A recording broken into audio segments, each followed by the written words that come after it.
René Caron, dites-moi, ce personnage que vous jouez dans la marque, quel est-il?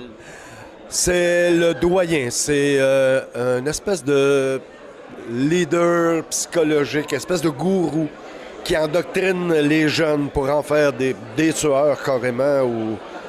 C'est le doyen de la secte, parce qu'il y a comme une secte. Oui, il y a une secte, mais lui, on le voit pas habillé en...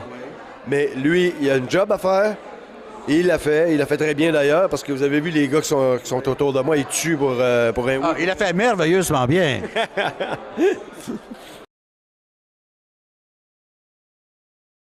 C'est un personnage qui, au début, est victime de lui-même, en fait. Il n'est pas capable d'assumer son passé, il n'est pas capable de vivre avec. Et il y a un revirement de situation qui lui permet de reprendre contrôle sur sa vie et de faire la paix avec ses fantômes, en fait. Ça, je veux dire, c'est toujours intéressant de voir ça, une rédemption au cinéma, un personnage qui rise.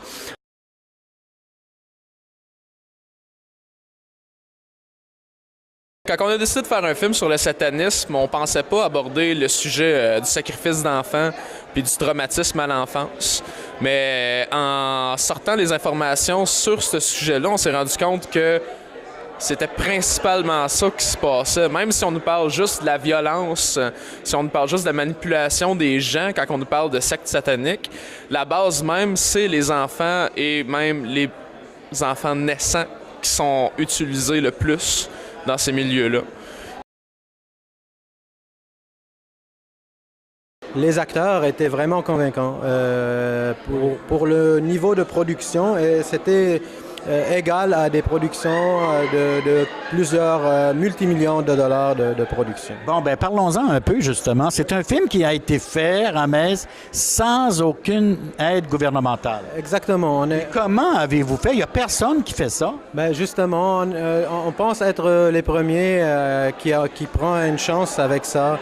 Nous, on voit qu'il y a beaucoup de talent ici au Québec. Et en général, tu vois que les contrats ne rentrent pas tous les jours à ces gens-là. Et ils ont de quoi à dire, ils ont une carrière qu'ils veulent aller en avant avec ça.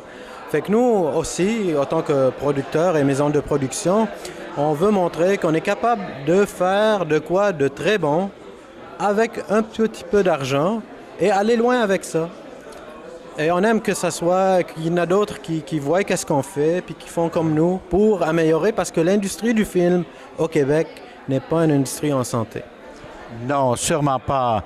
Mais c'est un exemple que vous donnez à tous les cinéastes. N'attendez pas 10 ans que la Sodec ou Téléfilm disent OK, faites-le. Exactement. C'est que moi, la raison majeure pourquoi que j'ai pris une initiative comme celle-là, c'est parce que on applique à un organisme que les juges sont toujours les mêmes, puis ils jugent ton film, ils jugent les films parce que selon ce qu'eux ils aiment. Alors, si ces gens-là aiment tout le même genre de film, t'as pas un spectrum de genres de films qui se produisent.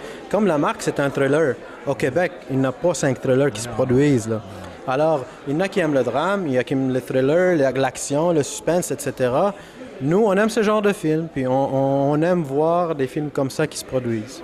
Quelles étaient les plus grandes difficultés pour un producteur comme vous, à Eagle Eye Productions, de réaliser un film semblable sans budget? C'était surtout le calendrier.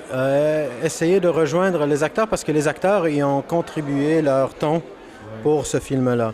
Et il fallait que ça soit à temps perdu pour eux autres. Fait qu'il fallait vraiment essayer de faire un schedule qui convient acteur X avec acteur Y. Puis ça, c'était vraiment la chose la plus difficile. Et c'est pour ça d'ailleurs que ça a pris à peu près 8 mois juste pour le tournage. Moi, je voudrais qu'on parle un peu de la musique parce que j'ai trouvé ça absolument extraordinaire. On dirait que la musique, le film est porté par la musique. Oui, c'est le cas souvent dans les films, autrement dire.